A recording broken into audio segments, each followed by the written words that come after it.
a ferramenta, ela não substitui o conhecimento.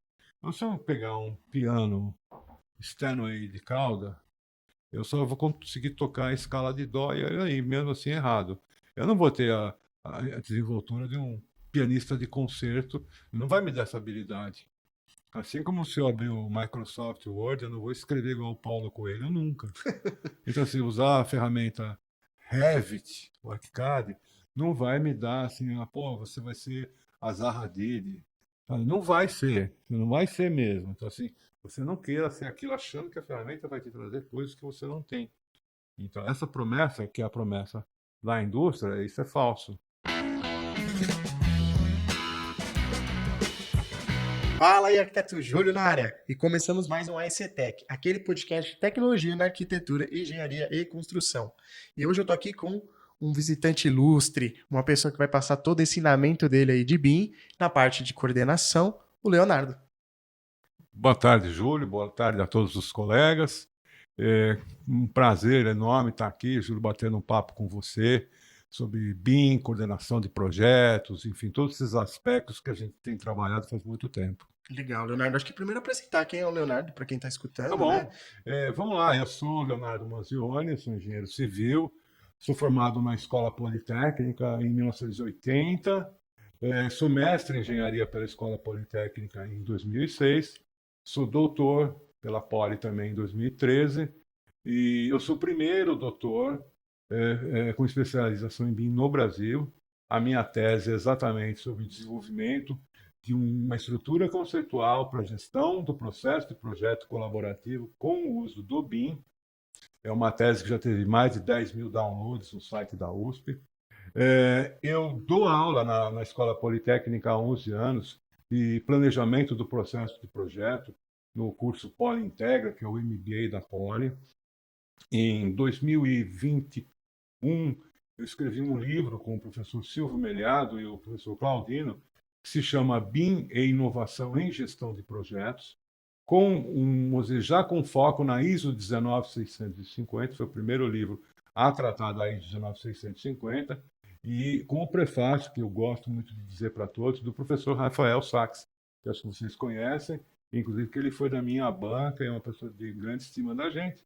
Eu participei da tradução da ISO 19650, do grupo de trabalho, coordenei um grupo para desenvolvimento de práticas recomendadas para a CDE, chamado PR 1015 da ABNT, e também, em 2014, eu desenvolvi toda a parte de IFC, interoperabilidade, para o primeiro manual BIM do Brasil para obra pública, que foi o Manual BIM de Santa Catarina. Então, eu desenvolvo muito essa questão de documentação, implantação e desenvolvo conhecimento, crio conhecimento sobre BIM.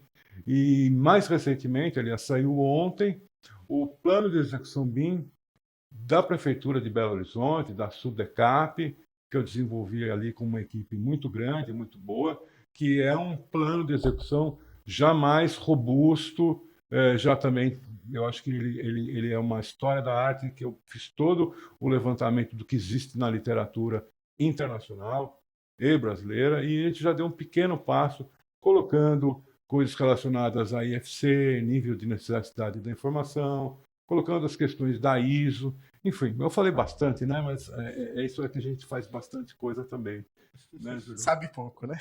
Olha, modéstia à parte, nós estamos estudando BIM desde 2008, né? Legal. E uma curiosidade, como que você foi. Porque a gente sempre faz uma introdução no podcast, contando um pouquinho do entrevistado ali.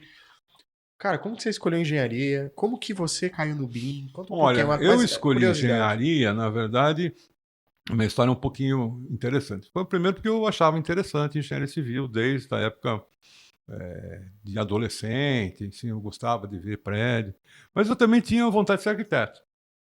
As duas coisas. Então eu entrei na Poli e logo no segundo ano eu também entrei na FAO. Então eu fazia Poli e FAO ao mesmo tempo, que é uma loucura, né? Não dá para fazer. Então eu acabei optando em fazer a Poli, mas não contente, eu voltei mais uns anos à frente, depois de casado, a fazer o Mackenzie, arquitetura no Mackenzie. Então eu não cheguei a concluir, tá? Então, assim, minha visão é bastante holística com relação ao edifício. Eu não vejo diferença, né? Arquiteto versus engenheiro, bobagem isso, né? O edifício comporta todo mundo e precisa de todo mundo. Já a questão do BIM, lá para 2008, quando eu comecei a procurar um tema para estudar no doutorado, começaram a ter, assim, aparecer aí, né? O BIM, né? Você começa a ouvir um ruído, foi a primeira coisa que saiu aqui. Eu me interessei, fui ver, fui atrás, falei, não, acho que isso é o futuro. Foi um feeling que eu acertei. Interessante. Não, eu pergunto porque muitas vezes, até quando eu conto a minha história, a história de outras pessoas, cada um foi pegando algumas oportunidades e o BIM, na grande maioria ali, Uhum. o pessoal viu que era uma modernização ali dos trabalhos, da Uhum. tecnologia, e acho que é legal porque o público geralmente se conecta ali nesse ponto para entender assim, quem é o Leonardo, por que que o Leonardo escolheu engenharia, e É, aí eu acabei de saber agora que eu você tenho um lado tem o arquiteto. lado arquiteto, né? Eu falo que Por todo isso que eu me dou bem com os arquitetos e quando eu trabalho em coordenação de projetos, que eu também faço essa atividade, eu sei lidar com os arquitetos, sei como eles pensam. Então acho que isso facilita muito o trabalho, né, Júlio? Não, perfeito. Eu acho que eu falo que a empatia é o grande superpoder, né, Sim. do nosso século, porque se você não entende, foi aquele exemplo até que eu te falei que eu fui fazer mestre de obra, fui fazer especialização em engenharia, porque eu acredito também que o contrário também aconteça, né? Claro, claro. Porque nenhum profissional ele é 100%, mas quanto mais ele tiver conhecimento, principalmente nós somos consultores, você traz. Na verdade, eu falo que ser consultor é você já percorrer diversos caminhos para o cliente não percorrer Eu aquele acho erro, que né? consultoria é algo que precisa ser bem compreendido, porque assim, o quanto que a gente precisa estudar, e a gente já estudou para levar solução para o cliente. Exato. Então, assim, eu acho que isso é a valorização que eu quero trazer, né? Porque para você chegar para o cliente e falar, tá aqui, você colocou o ovo em pé, então isso é muito fácil, né? Tem aquela velha piadinha, né? Boba, assim. O cara vai lá, assim, dá uma martelada no cano e fala assim, quanto custou? R$ 1.000. O cara fala, R$ 1.000 uma martelada? Fala, não, a martelada custou R$ 1 e 999 para saber aonde dar a martelada, Uhum. né? Isso significa, a gente estudou muito, errou muito, e muitas vezes o cliente procura, alguns clientes procuram fazer implantações de BIM de forma caseira, que é basicamente por tentativas e erros. Então, assim, o pessoal confunde BIM com software, e não só com software, com uma marca específica de software, né, que todo mundo conhece, e acha que isso é implantar BIM. E sendo mais específico, a gente olha a empresa de forma holística, a gente procura entender como a organização funciona, quais são os seus valores, quais são as suas contradições, porque toda empresa tem isso. Qual é o organograma invisível que tem dentro de uma empresa? Saber ler a empresa, né? Saber entender o que ela realmente quer, aonde que você consegue trabalhar, aonde você não consegue trabalhar. Não existe uma implantação plena, isso é um mundo ideal, não existe. Você sempre vai esbarrar em resistência. O BIM traz mudança. Assim, você vai pegar uma geração, um pessoal mais jovem, e vai aderir com muito mais facilidade. Em compensação, você vai pegar uma geração mais velha, vai resistir muito. Então, você vai ter determinados setores da empresa que vão te rejeitar. Então, assim, o papel do consultor é você, às vezes, estar pisando em ovos, mas, ao mesmo tempo, ter uma postura firme para mostrar ao cliente, inclusive, essas próprias necessidades que ele tem que trabalhar. Sem o apoio lá da alta administração, não é possível trabalhar. Nunca dá certo a aproximação de baixo para cima, é sempre de cima para baixo. E o dono da empresa, ou os donos, ou o diretor, ou seja, quem estiver comandando, a gente tem que fazê-lo entender qual a importância do BIM para o negócio dele. Ele não precisa Uhum. entender ali do BIM como a gente entende. Mas o que é BIM? Ele precisa saber. O que ele vai fazer, assim, principalmente o que ele vai ganhar com isso. Uhum.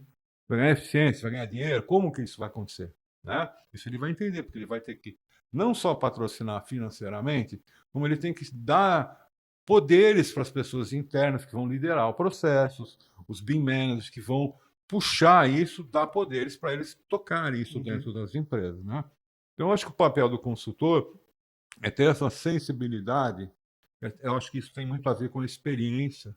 No meu caso, experiência de vida. Eu tenho 44 anos de formado e 68 anos de idade.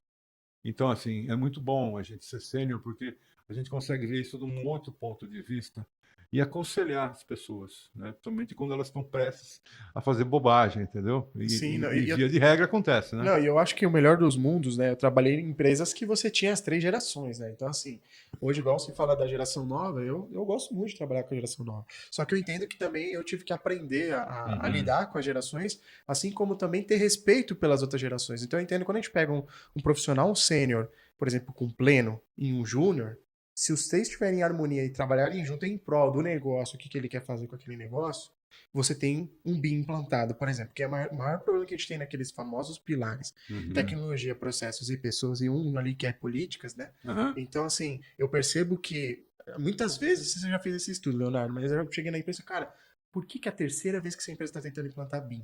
Uhum. Aí eu dou aquela analisada, assim, cara, ele tem tecnologia, porque ele acha que BIM é tecnologia. Comprar software, né? Comprar software, dois monitores. É, eu falo que a tecnologia é a parte legal, sabe? Assim, aquela parte legal, high-tech, de tocar e tal. Só que tem aquela outra parte que ele negligencia. Então, por exemplo, não tem um contrato com os funcionários, não tem cultura, não tem visão, não tem valor. Então, Não assim, dá você, treinamento, não promove cultura do BIM dentro da exato. empresa, Então né? aí quando você olha tudo isso, você fala, cara, não é que ele não tem BIM, ele tem um pedaço do BIM. Ele tem que entender agora que ele tem que fazer outros investimentos, foi o que você falou aquela hora. É ser um pouco psicólogo, é ser um pouco o coach do cara. Você tem que entender o negócio, que é a parte estratégica, e ao mesmo tempo ter também empatia para fazer isso funcionar, porque senão também a gente resolve um problema e É, e não tem que consegue resolver entender, assim, outro, eu né? acho que uma coisa muito comum nas construtoras incorporadoras, no mercado imobiliário como um todo, vou falar que é onde eu conheço melhor, é o imediatismo. E não é possível você ter resultados a curto prazo. Os resultados bons vão acontecer a médio e longo prazo. Você conseguir gerar lá uma tabela de quantitativa, aí não... tudo bem, você gera, mas entender que aquilo está certo, saber como modelar, saber colocar propriedade, informação, entender o BIM, não somente a parte geométrica, começar a entender o que é informação, o que é modelo de informação, isso leva tempo.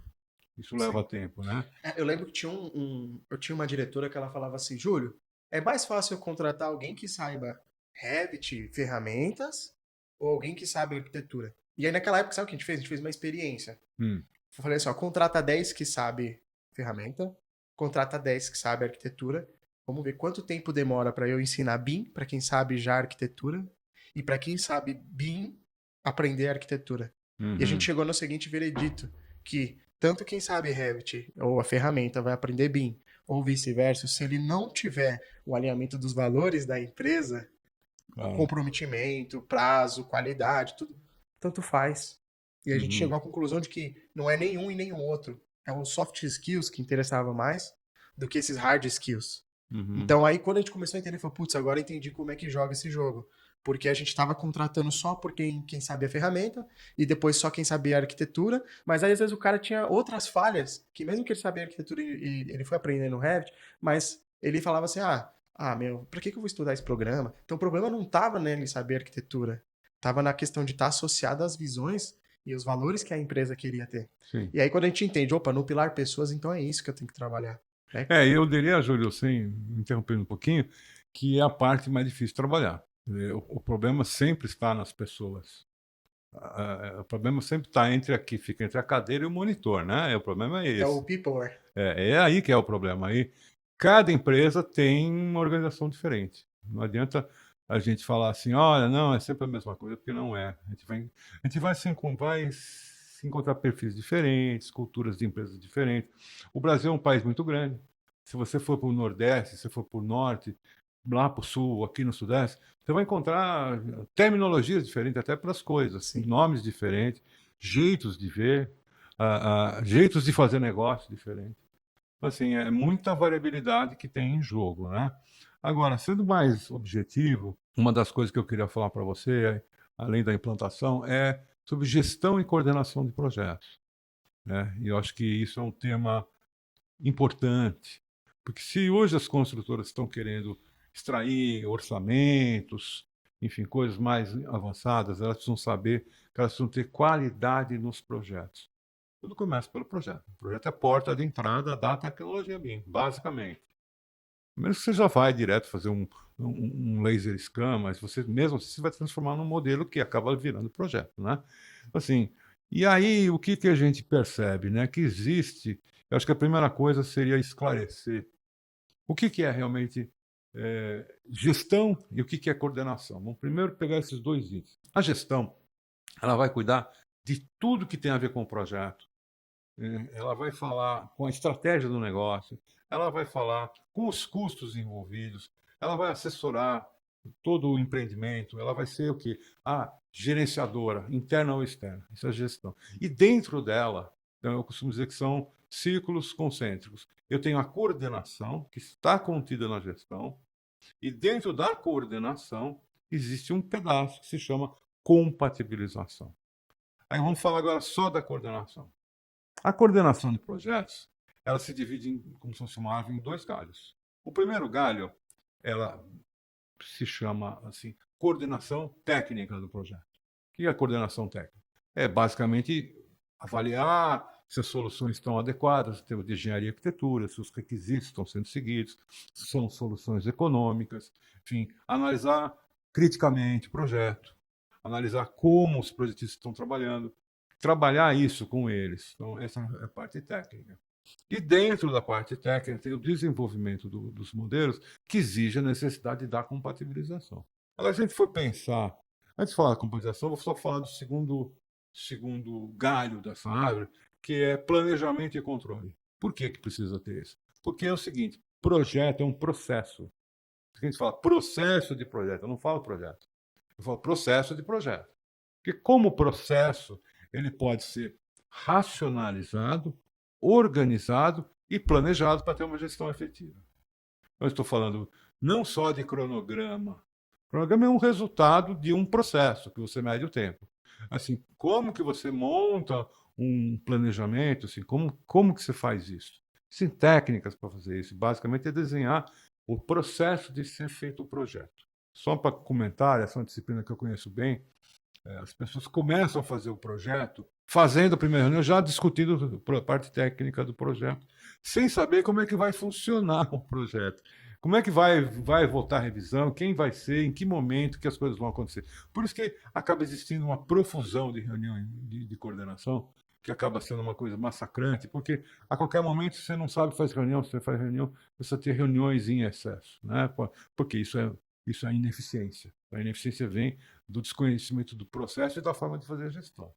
Aí vamos falar um pouquinho mais da compatibilização. A compatibilização ela é enxergada pelos clientes, pelos contratantes, como a coisa mais importante. E eu diria para você que depende. A compatibilização, muitas vezes, ela é resultado de um processo indesejado, que nasceu lá atrás na criação do projeto. Uhum. Por exemplo, eu não pensei em espaço técnico, não pensei que aqui tem um forro que vai passar um monte de coisa aqui em cima. E quanto que eu preciso ter de entreforro? Uma hora que eu tiver as tubulações ali, elas vão ter choque.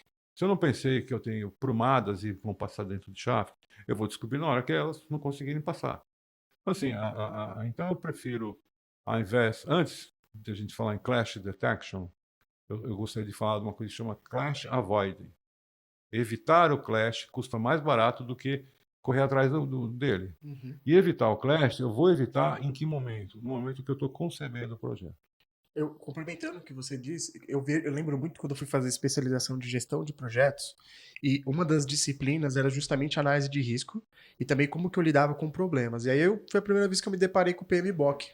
PMBOK. Né? Então, quando você vai estudar bastante sobre a parte do PMI, Aham. você vê que tem todas as respostas que você precisa estar ali. Sim. Né? Então, eu não tinha essa holística, né, como arquiteto. Como arquiteto era assim, olha, eu preciso fazer isso se encaixar, isso tem que ser Resolver execuível, um problema, né? resolver o problema. Só que o que você diz faz todo sentido, que é assim, como que eu vou antever um problema? E isso vem muito de experiência de projetos, né? Por isso que muitas vezes a gente vai trabalhar com construtora, eu gosto muito de bater um papo sempre com quem é instalador, com quem está na obra e com quem está fazendo o desenvolvimento do projeto. Perfeito. O problema é que quando eu fui estudar a primeira vez o não é Integrated Project Delivery. IPD. E aí eu comecei a entender o que era IPD. E aí eu comecei a entender que essas reuniões, quando elas não tinham requisitos, não tinham diretrizes no início de um projeto, na verdade era só um reflexo lá na frente, Sim. que eles chamavam de compatibilização, que na verdade eles queriam evitar o máximo possível de erros que já foram feitos. Então. E eu falava, cara, isso é projeto? Né? Na síntese, isso é um projeto? ou eu estou tendo que lidar com as consequências de um projeto Mal pensado. mal pensado. Então, eu queria entender um pouquinho assim, quando você analisa essa parte de compatibilização, que a gente fala que é uma bolinha, né? É uma bolha. É uma bolinha dentro de Dentro do tudo, todo. do todo, né? É assim, como que a gente hoje promove uma coordenação eficiente Aham. para o desenvolvimento de projetos? Olha, eu diria, Júlio, que tem que acontecer, na verdade, o pessoal que está assistindo aí, já ouviu falar da curva de McLean, né? Uhum. É trazer o BIM para a montante, isso para trás do processo, né? Se você for ver hoje, a maioria das construtoras incorporadoras, ou até alguns escritórios de projeto, utilizam o BIM na fase do projeto executivo. Na fase de criação, todo mundo está trabalhando em AutoCAD. E é ali que você atua, e é ali que você, com um custo menor, consegue solução, porque você tem que produzir pouco desenho e usar muito mais a cabeça. Concordo. E o pessoal inverte o processo. Gasta um tempo pequeno nessa fase e joga todo o custo lá para frente na hora de desenvolvimento, que você tem pouquíssima possibilidade de mudar partido, por exemplo. Você vai arrumar problemas, vai ter problemas pequenos. E você vai ficar aí batendo cabeça com tubo que você não consegue passar por lugar nenhum. Sim. E aí uma mudança, dependendo do problema que você descobre tardiamente no projeto, pode dar um retrocesso no projeto. Não, porque projeto, ele é um processo baseado em informação. Ele é um processo cíclico e interativo. Ele vai e volta. Então ele vai e volta. O problema é quando volta. Porque volta é sempre para refazer alguma coisa. Sim. E refazer algo que não foi pensado ou que foi mal feito.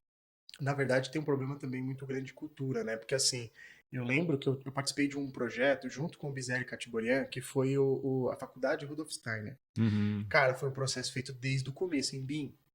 Então a gente lá no começo, eu lembro até hoje, naquela curva, eu vivenciei 100% aquela curva. Que legal. Então eu tava lá no começo sofrendo no anteprojeto, a arquitetura tendo que modelar tudo, porque ela tava conceituando. Ela estava, aí a gente desenvolveu tudo, só que a gente já tinha diretrizes, consultoria antecipada para poder prever tudo aquilo. Então o pessoal de instalações já falava, olha, resolve isso, modela isso, a gente faz uns clearance check ali para ver, mas porque a gente já tinha um conhecimento do BIM e trouxe tudo isso antes. Quando foi para concorrência depois, foi para concorrência um modelo BIM. Sei. Então, essa foi uma das vantagens. Depois que teve a tal reengenharia, engenharia de valor, foi fácil porque já tinha sido a maior parte dos custos previstos lá atrás e o BIM foi usado para essa finalidade. Foi engraçado porque foi um dos primeiros processos que eu participei do início da arquitetura, que a gente tinha desenvolvido tudo e foi uma das primeiras vezes que no final dele, o famoso LO, a arquitetura foi a consolidação de tudo. Então, eram poucos projetos que eu pude ver no Brasil. Sim, são poucos. Que a arquitetura ela foi dissolvendo, no final parecia que a arquitetura era um monte de link federado, né? Só que tudo consolidado e orquestrado pela arquitetura. Então foi vivenciar isso de uma maneira antecipada. São poucos escritórios de arquitetura que desenvolvem o projeto desde a criação utilizando o BIM. Só que, diga-se de passagem, foram mais de um ano e meio fazendo esse trabalho. Então, não foi de um dia para a noite, que acho que isso é importante. Então, eu acho que para tudo isso melhorar, primeiro os escritórios têm que começar a adotar o BIM desde a criação. E desde a criação, eu diria até na viabilidade. Você tem, por exemplo, lá o Revit ou o ArchiCAD, você faz estudo de massa para ver se o negócio é viável. Até dentro da incorporadora, você já pode fazer modelo, fazer recuo, ver massa, você já vê volume, taxa de ocupação, que ainda é feito no rascunho, na mão, assim, um negócio muito, né? No feeling, famoso feeling, né? Então, essa adoção plena tem que acontecer. Eu acho que um dos problemas na fase de incorporação é que é uma outra diretoria que está trabalhando. Não é diretoria técnica, é essa diretoria de novos negócios, que às vezes você não tem nem pessoa técnica, você só às vezes tem pessoas comerciais. Não tem essa dificuldade de entendimento da necessidade. Agora, o fato é que se você continuar usando o BIM somente para poder fazer o projeto executivo, você vai continuar passando ali para o desenho de AutoCAD. Sim. E vai sofrer as consequências de concepções errôneas. Né? Quer dizer, a gente vê isso no dia a dia na hora que a gente compatibiliza o projeto. Se você percebe quando o erro vem, porque ali foi um erro de concepção, ou porque aquilo não tem espaço para um sistema passar. ou ali a estrutura não vai conseguir conversar com a arquitetura, porque você vai ter problema de altura, de vigas, ali você vai ter que mudar coisas numa fase que você já não pode mudar, então você sabe que tem que reaprovar projeto, coisas assim. Agora, também tem coisas a ver com falta de perícia no uso de ferramenta de modelagem. Isso não é tão desprezível. Olha, eu vou dizer para vocês que não tem um projeto que eu coordeno, não tem nenhum até hoje, e todo mundo, no começo, coloque todo mundo os modelos na mesmo ponto de origem. Não sei se você concorda. Eu vi um modelo aqui, outro lá em cima, outro lá embaixo. Não, acontece. Tem construtora que chega assim, Júlio, só me realiza esse desejo das coisas caírem certas. Não cai. Aí por isso que entra o papel da coordenação. Sim. Orientar principalmente. Olha, como é que faz isso, hein? Como é que vocês vão trabalhar todo mundo com a mesma ferramenta? Com Revit? Então aí tem coordenada compartilhada. Você sabe fazer isso? Não sabe? Alguém vai trabalhar em FC? Como é que você vai linkar o FC? Não que a gente vai fazer isso para os outros, mas tem que dar a diretriz. E outra coisa que a coordenação tem que fazer, ela tem que preparar o processo. Não é sair fazendo clash. E uma das coisas que é preparar é fazer o BIM Execution Plan.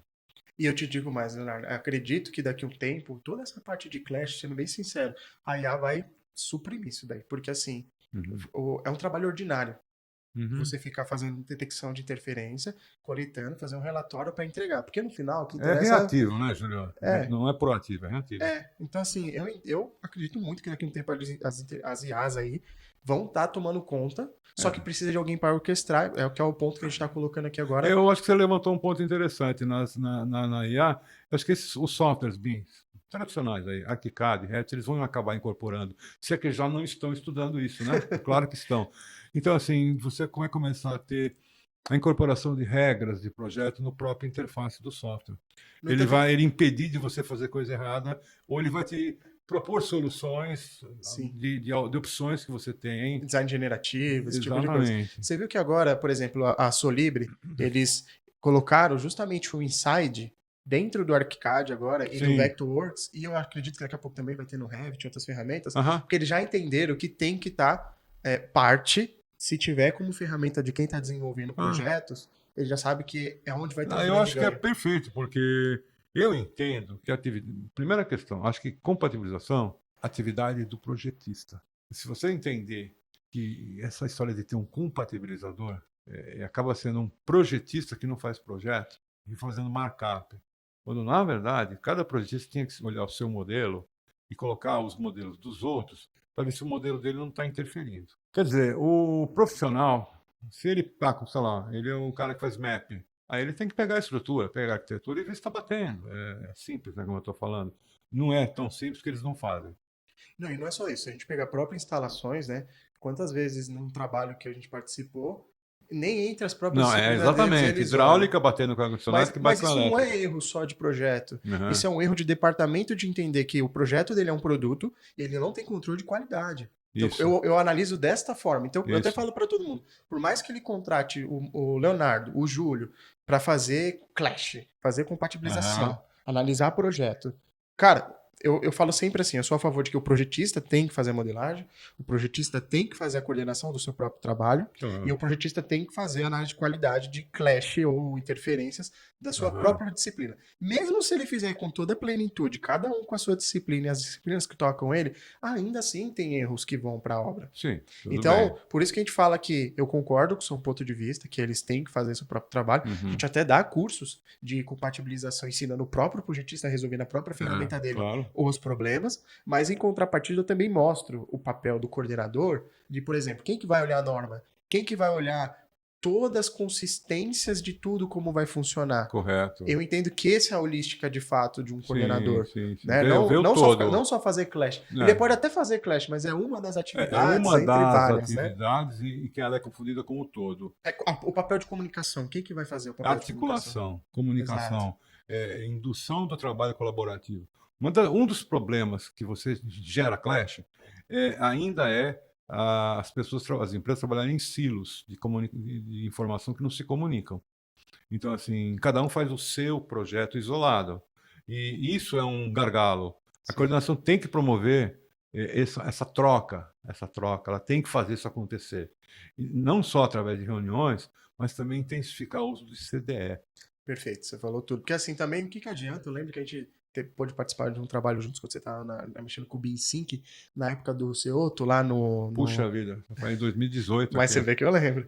E assim, uma das reuniões que nós fizemos foi justamente essa, de não fazer a reunião, por exemplo, focado ali na ferramenta CAD, na ferramenta de desenho, PDFs, Aham. Revit, essas ferramentas, e ter falado, vamos olhar para o modelo todo mundo junto, vamos olhar para o protótipo virtual do que vai ser executado. Isso. E foi um exercício naquela época muito interessante, porque, de novo, também é uma coisa nova para todo mundo, né? Porque todo mundo está acostumado a trabalhar de um jeito, e Aham. aí vem agora uma nova metodologia de trabalho, até quando eu coloco aquela história do BIM, que você vai mostrando o avanço, o cara que tá na prancheta, aí ele vai para um CAD que é prancheta, e aí ele vai Eletrônico. para um BIM que ele tá ainda fechado, né? Aham. Então ele não tá trabalhando ainda BIM. Quando a gente entende que é aquele famoso símbolo do IFC, Sim. que é até uma inspiração que a gente fez no nosso logo da SPBIM, que a gente entende que tudo é contínuo. É verdade. Então, se a gente... Tô vendo o tudo é loginho aí. contínuo, porque se eu não tenho essa uniformidade, eu não tenho um BIM. Sim. E eu lembro que a nossa discussão do CDE, que é um ambiente comum de dados, para quem não conhece,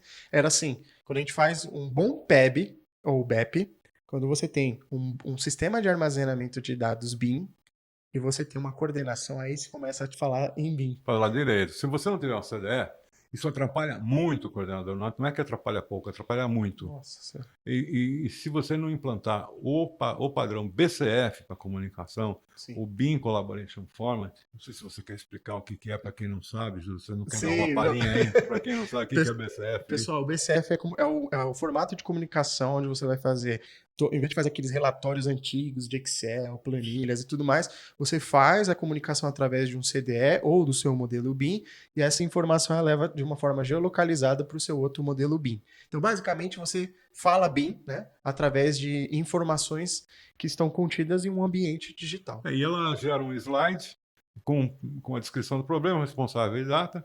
E isso é uma conversa de um computador com outro computador. Perfeito. Eu falo brincando que o BCF é o carteiro que pega a É o informação e leva de um ponto WhatsApp. A Eu para um falo com o ponto B. WhatsApp do BIM. É isso aí. Então, agora, para usar o BCF, você precisa ter um CDE. Assim, como é que você. E eu vejo que muita empresa ainda usa aquelas soluções convencionais de armazenamento, que são válidas para DWG PDF, que tem várias aí no mercado, estão há anos. Ou outras até usando o Dropbox, Google Drive, OneDrive. Isso aí nem conta. Eu falo, gente, isso daí é a mesma coisa que eu confundi um pendrive, desculpa, Um pendrive na com um nuvem. servidor, né? É Não um faz pendrive sentido. na nuvem, porque todos eles são um pendrive na nuvem. Uhum. E como é que eu vou me comunicar em BCF? Eu vou ter que subir arquivo BCF? Não, aí fica complicado fazer essa gestão. Muito complicado. Eu diria que isso inviabiliza muitas coisas, né? Porque o processo de comunicação e troca com o BCF ele acelera muito. O projetista não tem que ficar procurando onde ele errou. Ele vai percorrendo, ele vai resolvendo, acelera muito a produtividade. Mas ainda eu percebo que tem projetista que tem dificuldade técnica no uso do software. Mas voltando à questão de habilidade, eu vejo ainda que muito problema de compatibilização bobo é porque você percebe que a pessoa não sabe usar a ferramenta direito. Ela não sabe usar a ferramenta. Ou a ferramenta também, ou o computador, já peguei casos assim, não tem memória suficiente para você colocar todos os modelos juntos. Já tive um projeto que eu participei, onde tinha problemas muito sérios de map, de tubo dentro de tudo que é lugar errado. E aí eu fui conversar lá com o projetista diretamente. Ele falou: olha, eu não tenho máquina suficiente para colocar arquitetura, construtora com hidráulica. Eu falei: como é que você faz? Põe o DWG embaixo e vou indo, né? Eu falei: você tem que ter 64 de RAM para trabalhar com Sim. uma bruta placa de vídeo. Aqui a gente não tem. Nossa RAM aqui é 8 ou 16. Você quer fazer sistemas prediais com isso? Que é o que consome muita memória. Então você tem empresas que não investiu direito em hardware. E aí você não vai conseguir fazer direito. Aí o cara fica fazendo aquela cola, põe o DWG lá, né? E lê por cima e vai ali mais ou menos no olhão. Aí vai dando trombada em todo lugar. Outra coisa que você falou é essa falta de comunicação interdepartamental. A outra coisa que a gente falou logo no começo é a questão de concepção. E aí eu queria falar sobre a habilidade no uso de software. A gente vê que tem muita falha ainda, mas eu vejo que tem muito campo ainda para você ensinar muita gente a trabalhar, né? Quer dizer, eu acho que estamos até falando aquela brincadeira, metáfora do copo meio cheio, meio vazio, né? Depende do ponto de vista do otimista e do pessimista, né? Eu acho assim, eu sou uma pessoa otimista. No Brasil nós temos 20%, segundo pesquisa que saiu esses dias aí, por um órgão do governo, que saiu na mídia, mais ou menos 20% que utiliza BIM nas empresas. Esse percentual cresceu bastante em relação a 2018, que era em torno de 8, 9%. Fala assim, só 20%? Não, 20% é um número muito bom para quem tinha 8%. Ou seja, ainda tem 80% para fazer, então tem muita coisa para crescer. Então eu vejo sempre o seguinte, tem espaço para todo mundo trabalhar, tem mercado para trabalhar. Agora, eu acho que mercado é algo que a gente também precisa criar a necessidade no cliente, e eu acho que isso não é vender aquilo que ele não precisa. Acho que ele, às vezes ele nem sabe que ele precisa do BIM. Eu acho que é um trabalho que a gente tem que fazer, é um marketing ético. Você tem que criar necessidade. Eu não estou vendendo refrigerante para ele. Você sabe o que é o BIM, para que ele funciona, que vantagens que você tem. Muita gente não sabe, ou sabe do jeito errado. Nós que somos consultores, você muito na área de ensino ou eu na área de consultoria estratégica, a gente sabe que muitas vezes, ou diria quase na totalidade, o primeiro contato que as empresas têm com o BIM é através de revendedores de software, que vão lá fazer o que eu chamo, eu não, quem chamou isso foi o Bilal Sucar, grande pesquisador, fazer o famoso BIM Hollywood, né?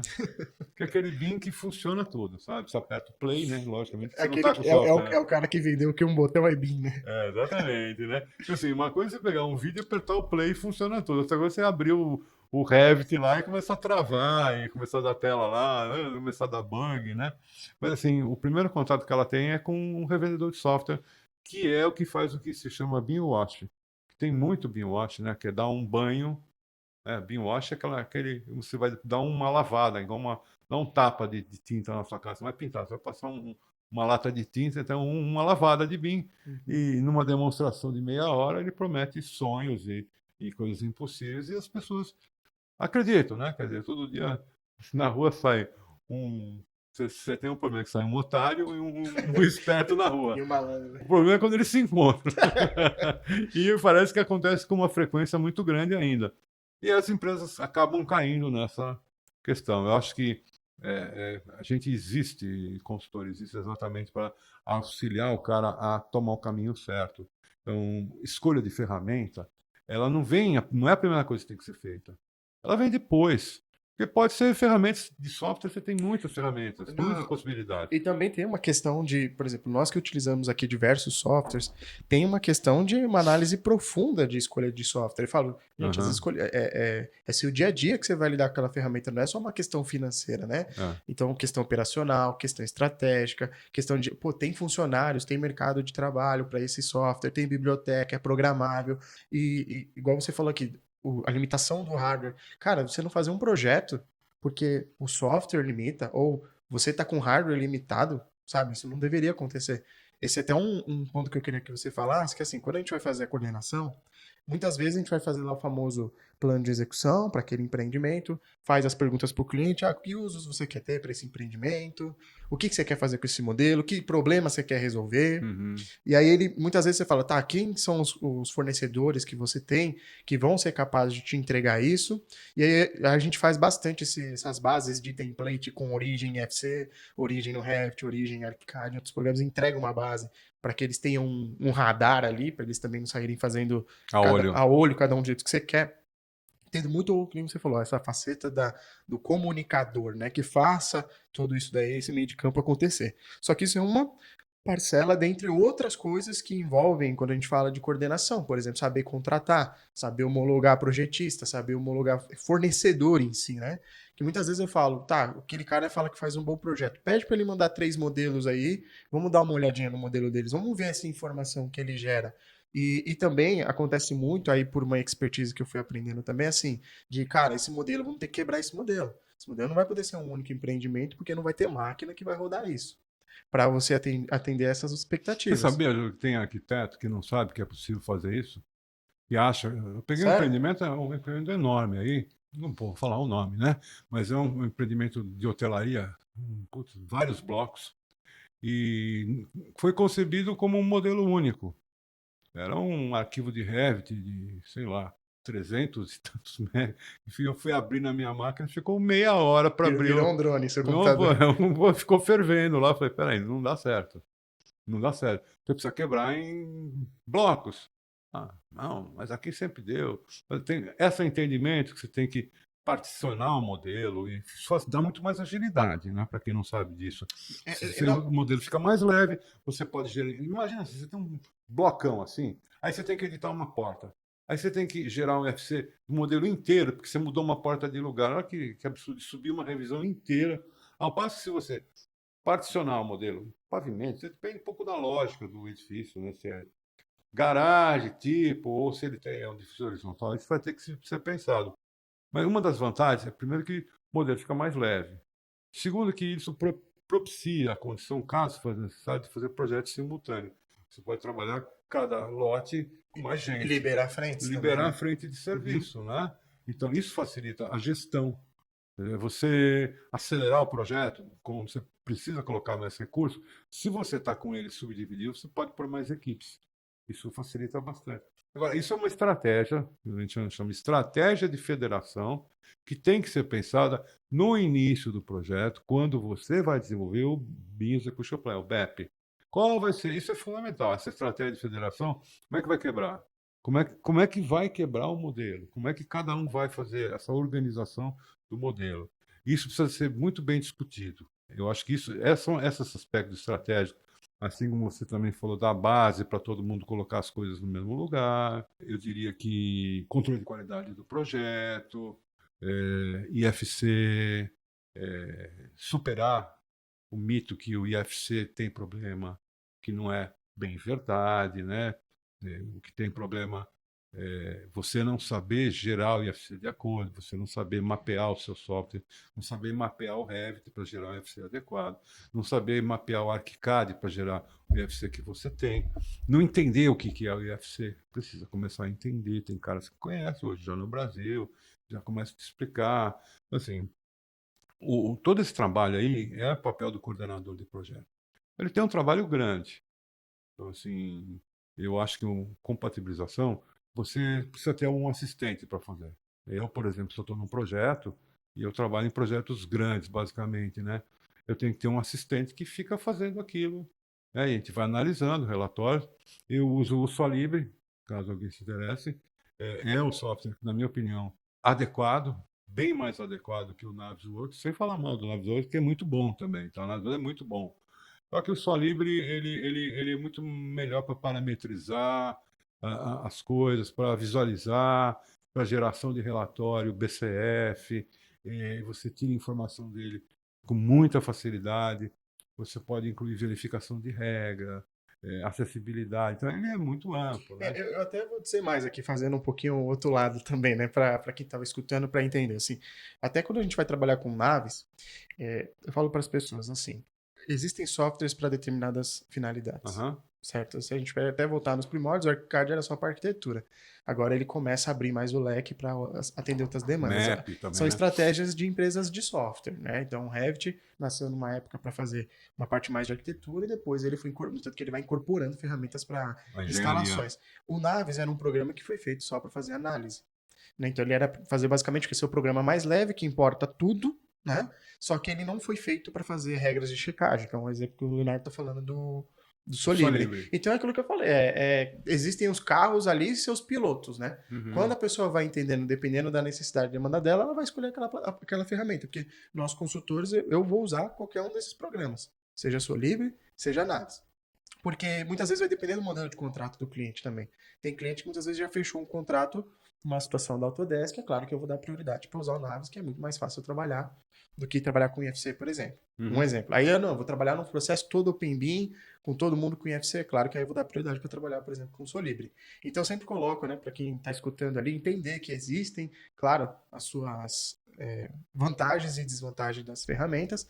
Eu sempre me coloco como um arquiteto, engenheiro, qual é a ferramenta mais adequada para o problema que eu quero resolver. Porque eu sempre olhei dessa forma, né? Eu usava Apple, hoje eu já uso Android. Então eu fui mudando os comportamentos de tecnologia justamente para poder, como que eu ganho dinheiro com isso, né? Então esse é meu ponto de vista, né, com relação à parte de ferramentas, mas é uma baita ferramenta. No entanto, quando a gente foi pegar o Solibri, eu falei, caramba, cara, depois de 8 anos eu querendo usar a ferramenta, eu tô tendo oportunidade agora, porque eu tava conversando com você, né? O pessoal ainda se discute muito ainda, basiquinho ali, o modelo não tá caindo na origem. quando a gente fala de coordenação. Então, hoje eu estou tendo um prazer de usar outra ferramenta. O Leonardo já teve um pouco mais antecipado do que eu de usar essas ferramentas, porque também são situações diferentes ali, né? Em que momento a empresa ela se encontra. Queria que você falasse um pouquinho, Leonardo, dentro dessa parte, por exemplo, do Solibre, da parte de análise de informação, quando a gente fala de coordenação, existem muitos mitos, existem más práticas, infelizmente, do uso do BIM, né? Que a gente até se preocupa em levar o BIM que nós queremos para o Brasil, né? E você, como eu lembro até hoje que o seu manual de BIM de Santa Catarina, até no último podcast que eu gravei sobre BIM Mandate, foi um dos que eu recomendei, né? Obrigado. Então, assim, queria que você falasse um pouquinho como que você vê a questão da contratação por parte de construtora, incorporadora, o papel do coordenador dentro dele no fluxo de trabalho. A importância dele no fluxo e os seus to-dos, né? Quais são as responsabilidades que esse coordenador tem que ter? Olha, vou começar pela. Como você falou de contratação, eu queria falar de contratação do próprio coordenador, modelo de contratação. Eu sou favorável a que você receba por entregável, mas também você tem um custo fixo. Concordo. Você tem que se manter. Muita empresa só quer pagar o serviço de coordenação contra a entrega dos projetos. E aí você tem um problema, você não faz projeto. E eu também não consigo obrigar ninguém a fazer projeto se o cara está atrasado. Por outro lado, a gente tem um custo fixo que é alto, porque a coordenação ela tem que se dedicar quase que diariamente a ver tudo que está acontecendo. Então, assim, eu acho que sim, tudo bem. Ela tem que ter um compromisso com a entrega, concordo, uma parte, mas também o cliente tem que compreender que tem um custo fixo. Então, a primeira proposta é estudar melhor por aqueles clientes que são muito inflexíveis. E se eles são assim, eu já não trabalho mais. Eu, sinceramente, eu já trabalhei assim e nunca deu certo. Então, costumo dizer, eu prefiro perder um contrato do que ter um contrato ruim que vai me dar um prejuízo que eu vou carregar aquilo por muito tempo. Então, é melhor não fazer. Né? Então, a primeira coisa que a gente procura avaliar é isso. Agora, qual a segunda questão que você colocou? A questão é que esse primeiro ponto eu também concordo com você, porque quando a Aham, gente também vai fazer proposta, eu falo, você quer que a gente faça o acompanhamento desse trabalho semanalmente, aham, ou você quer que a gente faça só entregas de relatório? aham. São dois trabalhos diferentes. Sim, concordo com Então você. eu concordo que tem que ter sim ali uma mensalidade, um FII, porque você vai ter que gastar Claro, horas e você dar está lá atenção o para tempo aquilo. todo, né? Concordo. A outra pergunta era, ainda na área de contratação, como que você vê? Nós vamos desenhar aqui um modelo do que deve ser os entregáveis do coordenador. Hum, Então, uma delas é acompanhamento, que envolve comunicação. E comunicação envolve cronograma de projeto e você vai ter que ficar acompanhando isso. é isso. Isso aí é um custo. Aí eu tenho outra questão que seria os outros itens que eu tenho que desenvolver um plano de execução. Eu tenho que é minha responsabilidade, na sua opinião, eu contratar um CDE ou eu trazer opções para a Eu acho construtora? que contratar não. Eu acho que você tem que apresentar as opções para a construtora escolher. É lógico que você pode auxiliar bastante, já pegar orçamento, comentar prós e contras, né? Senão a construtora sempre tende a contratar por preço mais baixo e as soluções de menor preço normalmente são as piores, né? E não vai atender a Não necessidade vai dele e no atender, final ele vai te mas cobrar, né? então assim, vai, mas sempre tem um motivo de ser mais barato, né? Tem motivo, porque não é melhor, né? Sim. Enfim, agora, se o cara não quer pagar o top de linha, ele pode ficar num modelo um pouquinho superior, porque hoje o mercado de CDL você tem inúmeras opções. Cresceu muito, você tem funcionalidade, você tem coisas top, você tem, mas não precisa de tanta coisa. Então, eu acho que o coordenador tem que auxiliar o cliente a decidir. Porque às vezes o cliente fala, bom, e o que você acha? Eu acho Concordo. isso aqui, eu acho aquilo lá. Eu acho que outra atribuição da coordenação é fazer o plano de execução. Claro que sim. A outra é fazer o planejamento do processo de projeto. A outra, eu acho que em termos de gestão da informação, de acordo com a ISO 19650, tem uma etapa que você precisa preparar o processo. Ou seja, você não começar a fazer projeto fazendo. Você tem que planejar o processo, reunir a equipe para entender e ficar de acordo do plano de execução BIM, do cronograma, do CDE, treinar todo mundo no CDE, saber os protocolos de comunicação e de trabalho e os requisitos do cliente. Tem que saber o que o cliente quer. Então, assim, E às vezes é estranho. Se o cliente não sabe o que quer, como é que ele quer receber um É projeto se ele aquele, não sabe o que ele quer? é aquele famoso, se você não sabe o que você quer, qualquer coisa serve, né? E eu, qualquer coisa sempre vai voltar porque fala, mas não era isso que eu queria. Sim, Mas você não me disse o que você quer. sim. Então, é muito maluco essa conversa, né? Mas se o cliente não define direito o que ele precisa, o que receber ele vai ficar estranho. Então, vai ter conflito. Então, assim, o coordenador ele tem que estar mediando coisas e eu acho que vai depender do cliente ele fazer a gestão do contrato do projetista ou não, mas isso vai depender do cliente. Isso é um serviço de liberação de pagamento, enfim. Acho que o coordenador tem que auxiliar na criação do escopo contratual. Concordo E eu também. acho que o melhor escopo de serviço que ainda existe para a coordenação, todo mundo pode procurar no site do Secov, tem os manuais de escopo de projeto, tem um que é o manual de escopo de coordenação de projeto, que Que diz tudo legal. que o coordenador tem que fazer. Aconselho vocês baixarem, é gratuito, tem tudo que o coordenador tem atividades obrigatórias, facultativas, enfim, acho que isso aqui seria interessante. Pega essa aula, pessoal. Bom, vamos lá. Não, perfeito. E assim, eu queria complementar nesse bloco também, por que que é bom a gente trazer essa pauta, né? Porque muitas vezes, quando o coordenador, hoje existe um trabalho híbrido. Por exemplo, hoje eu vejo essa prática no mercado. Você comentou dos 20% que contratam BIM. Existe ainda aquela prática do coordenador old school, o cara trabalha com CAD, mas ele não se digitalizou, ele não evoluiu Uhum. para um processo BIM. Sim. E existem as empresas novas que estão fazendo modelagem, splash detection e etc. E aí existe uma necessidade em alguns momentos, a gente já se viu nesse ponto, de fazer uma parceria para Claro, esses trabalhos, porque claro. é aquilo que a gente falou lá no começo, você pega alguém com muita experiência, mas não detém o know-how da tecnologia, E e vice-versa. vice-versa, e casa, legal. E aí, uma das maiores dificuldades que a gente teve foi justamente essa. A construtora, pô, por que eu tenho que contratar duas empresas para fazer isso? Eu falo, você tem uma empresa que te entrega todo esse trabalho? Não. Aí é onde entra um outro ponto que eu ia te perguntar. Questão de consultoria, porque eu vejo uma oportunidade, consultoria para as construtoras que querem fazer esse gerenciamento e essa coordenação. Então, eu queria que você falasse como que você vê, porque existe tanto aquele papel de o coordenador que está acompanhando os projetistas, o coordenador que tem aqueles entregáveis dele, e existe também até um papel aqui do aprendizado, porque a construtora não sabe o que é BIM, ela, ela quer fazer porque alguém mandou fazer aquilo, e ao mesmo tempo ela não entende que existe uma necessidade que não tinha antes, que é ele tem que ser ensinado, e às vezes os projetistas que ele contratou Não sabe. não sabe BIM, não sabe. Não sabe mesmo. E aí você tem que acabar dando um treinamento para que aquele projeto, piloto, chamar assim, ele funcione. Uhum. Olha, Júlio, aí eu acho que entra muito o seu trabalho. Eu acho que o coordenador, eu, por exemplo, eu não sou uma empresa que vai fazer treinamento. Eu posso orientar que ele seja feito, posso dar todas as diretrizes, e acho que eu posso orientar o que precisa ter de conteúdo a nível de resultado que a gente vai querer, qual é o objetivo do projeto, enfim, para que, sendo pragmático, você que vai dar treinamento, saiba o que se espera, né, como resultado. Então, pode ser vários resultados. Você vai ter clientes mais ou menos comprometidos com o BIM. Muitos fazem por obrigação, outros fazem porque enxergaram o valor maior. E aí a gente vai perceber o que a gente pode fazer, porque muitas vezes a gente não consegue fazer o BIM dos nossos sonhos, que aquilo só existe na teoria. A gente esbarra em muitas limitações.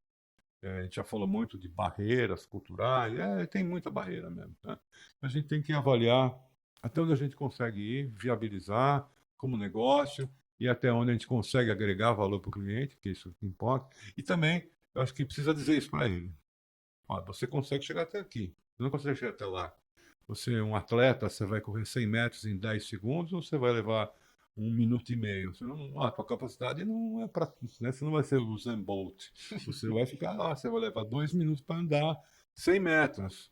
Você tem que ser sincero para o cliente. Então, eu costumo também ter algumas máximas, que eu acho que uma postura do consultor, às vezes não é falar o que o cliente quer ouvir, e sim o que ele precisa ouvir, certo? Quando você vai ao médico, o médico, via de regra, é chato. Você não vai lá para o médico para ele falar que você está tudo bem. Você vai lá porque você sabe que você tem algum problema. E se você tem algum problema, ele não vai dizer que você não tem o problema, porque é chato ouvir que você tem um problema. Você tem um problema de saúde, que você tem que fazer uma cirurgia. Né? É chato, é ruim ouvir, é desagradável. Pois é, mas você precisa se cuidar. Então, o médico tem esse papel. Fala assim, não, é o que você precisa ouvir.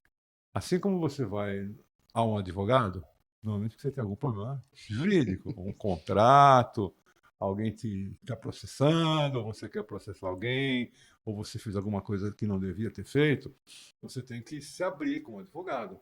E ele vai falar assim para você: olha, primeiro você precisa ter confiança em mim. Essa relação de comprometimento. Você confia em mim? Se você não confiar em mim, você vai procurar outras opções. Você tem que transmitir confiança. Segundo, agora, assim, até uma questão legal, quem tem que conduzir o processo no tribunal é o advogado. Você não pode abrir a boca na frente do juiz, só se você for chamado. Quem tem que conduzir o processo legal é um advogado. Assim, quem vai dar receita e vai fazer a cirurgia é um médico. Você não pode chegar no médico e falar assim: olha, eu quero uma receita de antibiótico. Ele vai te tocar no consultório. Fala assim, você precisa. Eu vou diagnosticar o que você tem para ver se você precisa tomar algum remédio. Porque às vezes você se autodiagnosticar, né? Uhum. Você acha que você tem uma dor de barriga, você vai na farmácia e pede um remédio para dor de barriga, o balconista te vende qualquer coisa lá para a barriga. Quando na verdade o teu problema pode ser psicossomático, você tem dor de barriga, você tem tensão emocional, você tem que tomar um calmante. Assim, agora, médico e advogado as pessoas respeitam. Aí quando chega um engenheiro, um arquiteto, o pessoal acha que não, aí acha que sabe, eu quero que você faça desse jeito. Há muitas situações que a gente acaba abrindo mão, e aí é uma questão de postura, né? É quando o cara já chega com uma postura muito inflexível. Logicamente que ele não tem que fazer o que eu quero também, mas eu acho que as coisas precisam ser muito bem negociadas, pactuadas, né? Assim como o cliente tem os seus valores, a gente também tem os nossos valores construídos muito tempo. Reputação é algo que você leva muito tempo para criar e pouco tempo para perder. Então, assim, todo o nosso fruto de trabalho vem por indicações, por algo que a gente foi construindo ao longo do tempo. E então, muitas situações onde o cliente já chega muito engessado, dono da verdade, eu acho que é prejudicial para ele, não para a gente. Porque vai encontrar alguém que diz que faz. Sempre você vai encontrar alguém que diz que faz mais barato. Sempre tem alguém que faz mais barato. Sempre alguém vai fazer pior. Bom, não tem. Você tem um excelente treinamento, mas você vai encontrar um cara que dá aula no YouTube. Uma aula grátis no YouTube. Para que eu vou pagar a escola do Júlio se eu vejo lá no YouTube como é que eu faço isso no Reg? Bom, tudo bem, você quer aprender com aquele cara, sabe Deus que aquilo está certo, esse é o jeito certo de aprender. Então, assim, tem coisas e coisas e coisas e coisas. Então, eu acho que a gente precisa, quem trabalha com coordenação, implantação, saber mostrar o que realmente é importante, volto com esse ponto, mostrar aonde a gente agrega valor e qual é a nossa atribuição. E isso é a melhor marketing possível que você faz. Não é que você dizer, eu sou o melhor, não é isso. É o que consiste o meu trabalho, no que a gente faz, onde a gente pode te ajudar. E aí a pessoa vai olhar e falar, esse cara pode me ajudar. E também tem aquela, né? Quando a gente fala assim, o cara às vezes, quando você se torna especialista, eu gosto da palavra especialista, Uhum. porque quando o cara vai procurar um MBA, vai procurar uma pós-graduação, ele tá se dedicando àquilo, ele faz um doutorado, depois ele faz mestrado, ele tá vivendo aquilo. E ele bota a mão na massa. É o ganha-pão dele fazer aquilo. Uhum. E quando eu falo que ele ganha dinheiro e ele traz resultado daquilo, e aí tem um aventureiro, uma pessoa que tá tentativa e erro, cara, não dá pra você.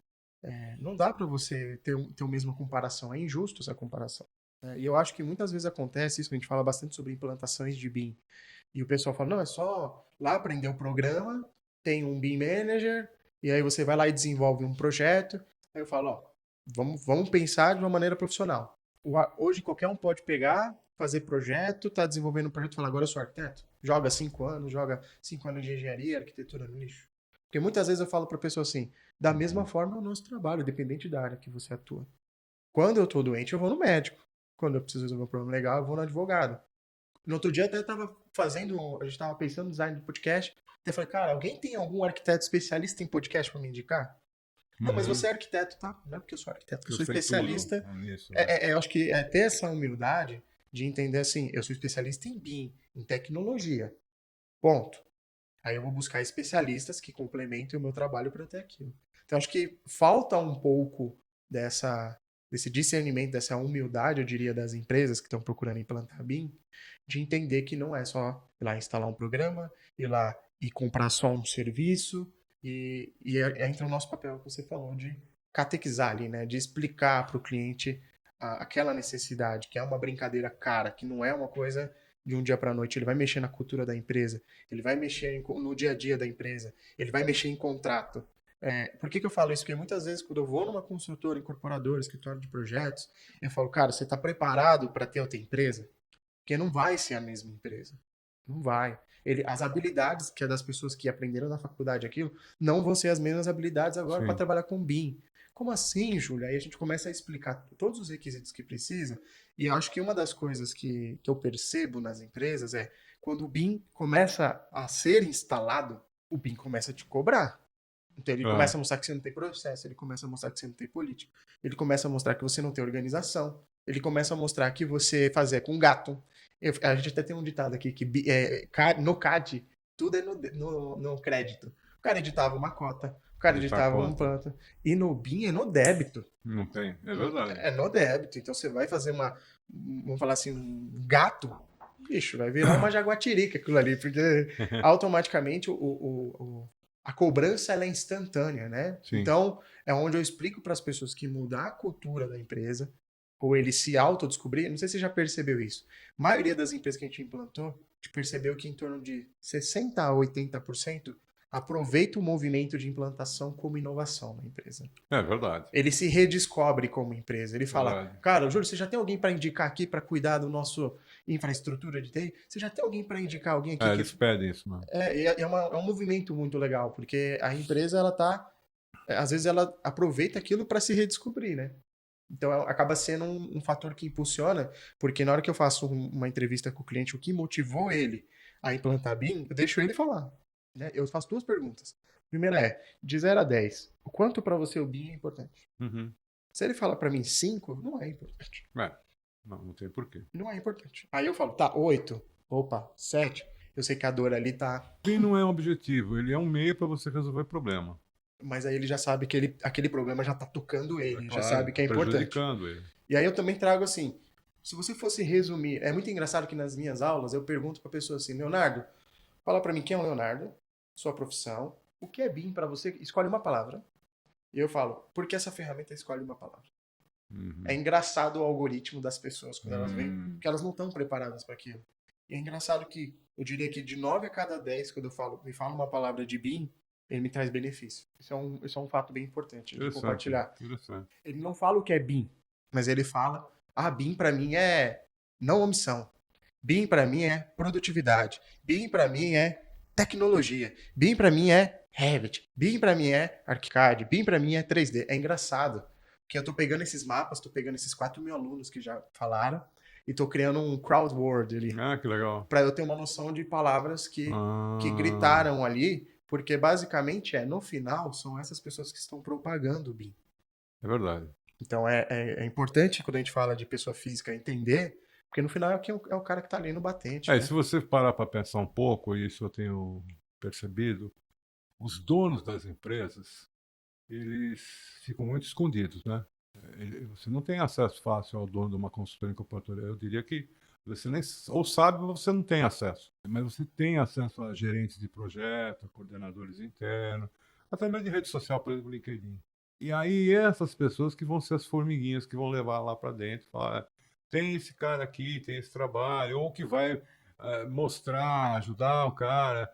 Então, a entender, porque às vezes os empresários eles entendem de uma forma muito confusa. Por quê? Porque não chegou alguém para explicar direito. Ah, não, chama aquela empresa lá de software que vai dizer para ele que funciona. Ou ele vai naqueles bins de congresso, Sim, sabe, BIM de congresso? sim. Ou BIM de Instagram? Assim, aquele BIM que é engraçado. Eu vou em congressos, eu vejo lá estudos de caso. Falo, mas onde é que acontece isso? Que mundo é esse? Porque na prática nunca acontece.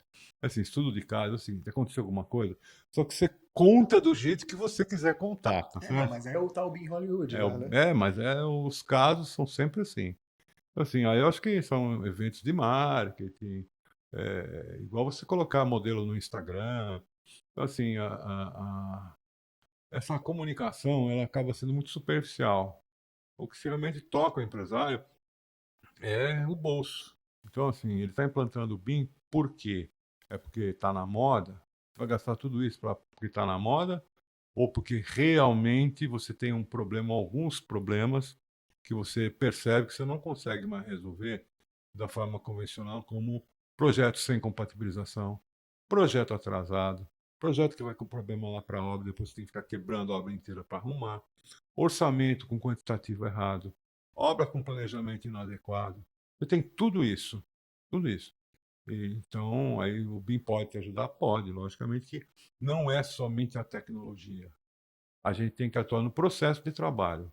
Então, por exemplo, eu como engenheiro civil, você vai falar em planejamento, eu sei planejar obra, porque eu já sei, já executei muita obra. Então, assim, olha, você pega um software que faz 4D e, bom, eu não, isso eu sei, mas como é que eu planejo a execução da obra? Como é que vai ser feito o ataque da obra? A ferramenta, ela não substitui o conhecimento. Então, se eu pegar um piano Steinway de cauda, eu só vou conseguir tocar a escala de dó e aí, mesmo assim, errado. Eu não vou ter a desenvoltura de um pianista de concerto, ele não vai me dar essa habilidade. Assim como se eu abrir o Microsoft Word, eu não vou escrever igual o Paulo Coelho nunca. Então, assim, usar a ferramenta Revit, o ArchiCAD, não vai me dar assim, pô, você vai ser a Zaha Hadid. Sabe? Não vai ser, você não vai ser mesmo. Então, assim, você não queira ser aquilo achando que a ferramenta vai te trazer coisas que você não tem. Então, essa promessa, que é a promessa da indústria, isso é falso. Então, assim, a competência dentro das empresas, com esses papéis que você tem, que você estava explicando bem, quem estuda muito bem isso é o Bilal Sukkar. Ele já fez um mapa, se você for buscar lá nos sites dele, ele mapeia direitinho os tipos de competência BIM que você tem e os tipos de perfis de pessoas. O BIM Manager, o modelador BIM, você tem várias categorias dentro que surgem, né? Começam a surgir novas funções. Algumas são papéis, outras são pessoas mesmo. Agora com a ISO você começa a ter agora necessidade de empreendimentos grandes de gerente de informação, gestão da informação da empresa. Não existia isso. O BIM Manager é algo que já está ficando mais ou menos comum, mas ainda às vezes acumula função, então, sim, mas começa a ter necessidade de outros tipos de profissional, o mercado muda muito. E aí eu percebo que as escolas, em geral, não estão preparando bons profissionais porque elas não estão preparadas para formar pessoas para trabalhar com BIM adequadamente. Muitas escolas têm uma disciplina chamada BIM, num determinado semestre, que elas ensinam o cara a fazer uma casinha no Revit e fala, pronto, já fiz a minha parte. Quando, na verdade, eu acho que o BIM é uma disciplina transversal. Quando você entra na engenharia, você aprende no primeiro ano, você aprende desenho técnico. Por que no primeiro ano? Porque você vai usar os 5 anos de engenharia, porque todo professor vai te dar uma planta, vai desenhar tecnicamente uma representação do edifício. Quer seja para ensinar cálculo estrutural, quer seja para ensinar movimentação de terra ou hidráulica, todo mundo se comunica por desenho. Bom, agora mudou, eu tenho que ter modelo. Você tem que começar a ensinar a trabalhar com BIM no primeiro ano. E não pode ser uma disciplina única, né? Que ensina modelagem. Então, o cara entra lá, ele tem que começar a trabalhar naquilo de uma forma bem preliminar, os calouros, para quando ele sair, ele já está em domínio do processo, domínio da ferramenta. Isso nenhuma escola faz. Nenhuma. Sim, né, e trazendo um adendo que você passou, assim, justamente a SPBIM, ela surge com essa necessidade hoje de atender no mercado, justamente porque as faculdades Não estão formando não estão falando. direito. Mas a gente também poderia trazer isso, por exemplo, para escola, colégio, que não ensina inglês direito e tem as empresas As empresas as que escolas de ensinam, inglês, que né? ensinam direito. Mas eu concordo plenamente, é que também eu acho que existe, é aquilo que eu falei, a carga horária que as pessoas estavam. Eu, Júlio, entrei como arquiteto na empresa X. A empresa não tinha BIM. Aí a empresa começa a migrar BIM. Tem um termo que chama registro-chave de função, o RCF, que é o descritivo de cargo. Tá. Descritivo de cargo, ele deixa lá, o Júlio, o arquiteto, faz o quê? Projetos, quais habilidades, competências, o que ele tem que ter, o que ele conta com a empresa e tudo Sei, mais. sei. Quando eu vou para uma empresa e eu falo, você tem um RCF? Deixa eu conversar com o RH. Não, não tem RCF. as habilidades que você contratou essa pessoa de orçamento, deixa eu ver o que está no descritivo de cargo. Ah, ele faz quantitativo, ele tem que fazer desenhos para extrair, pesquisa de mercado. Legal. Quando você olha aquilo e traz para o BIM, faz um overlay ali, você vê que 40% das atividades dele ele não está fazendo mais. E aí eles deturpam isso, que acham que não, é porque eu estou fazendo com BIM que eu vou ter menos responsabilidade. Não é porque eu estou fazendo com BIM, não, eu estou qualificando. Porque quando eu estava vindo do CAD, eu odiava ter que ficar desenhando. Eu falei, eu estudei 5 anos para ficar desenhando, eu fazer um curso de desenhista, então. Então, assim, quando você libera o trabalho do engenheiro do arquiteto intelectual para ele desenvolver no BIM, eu estou vendo que uma grande dificuldade está sendo que esse combinado que saiu caro não foi discutido lá no começo com esses novos colaboradores. Concordo. Um exemplo clássico é você entrar numa sala e aí você não tem câmera. E aí do nada você coloca a câmera. Quando você começa a mexer no espaço de trabalho das Aham. pessoas, sem comunicá-las, sem ter o alinhamento delas para aquilo, É, não vai dar certo. não vai dar certo. Então Concordo. foi quando eu comecei a entender. Se o BIM não tiver por parte da operação comprada e por parte da direção, e entender que isso vai ser reformulado e que a empresa não só está mudando internamente, mas que aqueles cargos também vão mudar e eles podem se beneficiar daquilo, enquanto isso não for vendido de uma maneira integrada, Uhum. sistêmica, eu entendo que não vai ter BIM. Então, o que eu entendo, que é até uma pergunta que eu queria fazer é assim, a gente sabe que a tecnologia hoje ela tá muito rápido. Rápida. Hoje, para eu vender um curso é muito mais fácil, porque as pessoas sabem da necessidade Aham. e sabem que tem a complexidade do BIM e você colocar tudo aquilo em prática. Concordo. Como que você vê nos próximos 10 anos, se eu fosse te perguntar? Bola de cristal aqui. O que o Leonardo vai ver para esses próximos 10 anos? Falando assim de... talvez a gente nem discuta mais isso, né? Talvez o CDE, talvez o BIM Mandate, o PEB. Porque hoje, eu vou ser sincero, viu, Leonardo? Tá muito mais popular. Está totalmente disseminado. É, Eu acho que 10 anos atrás muita gente nem sabia o que significava, né? Hoje tem muita gente não é que sabe o que é, mas a palavra já não é mais estranha. A compreensão ainda é muito, muito deturpada, né? O que vai acontecer? Já está acontecendo. Eu acho que vai crescer de uma forma desestruturada. Eu acho que o Brasil está sendo assim, porque a implantação do BIM no Brasil, assim, a nível de governo federal, ela não foi feita como, por exemplo, no Chile, que você tem o Plan BIM, já vem uma coisa até com diretrizes, até de elaboração de plano de execução, uma coisa mais consistente. Veio lá, o implantação BIM como um decreto, mas assim como uma coisa muito superficial e continua muito superficial. Exigências em editais de obra pública começam a acontecer, mas ainda se esbarra em problemas de direcionamento para um determinado software, porque tem muita disputa judicial ainda. Então, eu volto a dizer, o país é grande, então é desestruturado, vai ser, eu acho que é como está sendo, desestruturado. Eu acho que por parte da educação, eu acho que tem que melhorar mesmo, eu acho que vai melhorar na medida que as universidades públicas começarem a formar mais mestres e doutores, que são eles que vão estruturar os núcleos ou as células das Unicamps, das USPs em geral, das UFSCar, que vão criar conhecimento. Nosso conhecimento em BIM ainda é pequeno a nível acadêmico, a gente importa muito conhecimento de fora. Nós temos uma geração de conhecimento que precisa melhorar. Os congressos estão acontecendo, está sendo promovido o congresso. Eu acho que assim, softwares vão mudar muito. Eu acho que daqui a 10 anos talvez o Revit não exista mais. Acho que ele vai existir de outra maneira, não com essa. Tem uma hora que esses softwares não conseguem crescer mais com essa interface, fazendo o que eles fazem. Eles vão ter que fazer as coisas de outro jeito. às vezes eles já estão matando, né? Ali a ferramenta deles e criando uma outra, né? Eu tenho certeza que daqui a 10 anos o Revit não vai ser essa cara que ele tem com mais coisa. Ele tem que ser outra coisa, ele tem que se reinventar. Porque a própria arquitetura desses softwares, que foram concebidos há 20 anos atrás, ele tem limitações de programação, que ele não pode fazer determinadas coisas. Então, assim, vai ter a incorporação de inteligência artificial, vai ter muita coisa de projeto generativo. Já tem algumas ferramentas que fazem estudos de layout, isso vai melhorar bastante. Eu acho que as construtoras incorporadoras vão se sentir cada vez mais pressionadas a adotar querendo ou não querendo, gostando ou não gostando, vão acabar sendo uma onda que, se você não entrar, você ficou fora. Os profissionais, com certeza. O que precisa é que eles tenham apoio, porque muita empresa exige do cara que ele saiba e não ajuda ele a estudar, não contribui com o curso. Então, eu sei que os cursos, nem sempre todo mundo tem condição de arcar. O cara não aprende na faculdade, não consegue pagar uma pós-graduação, não pode passar um curso único, e é exigido no currículo. E aí? Então, precisa ter esse apoio também, né? De todo mundo.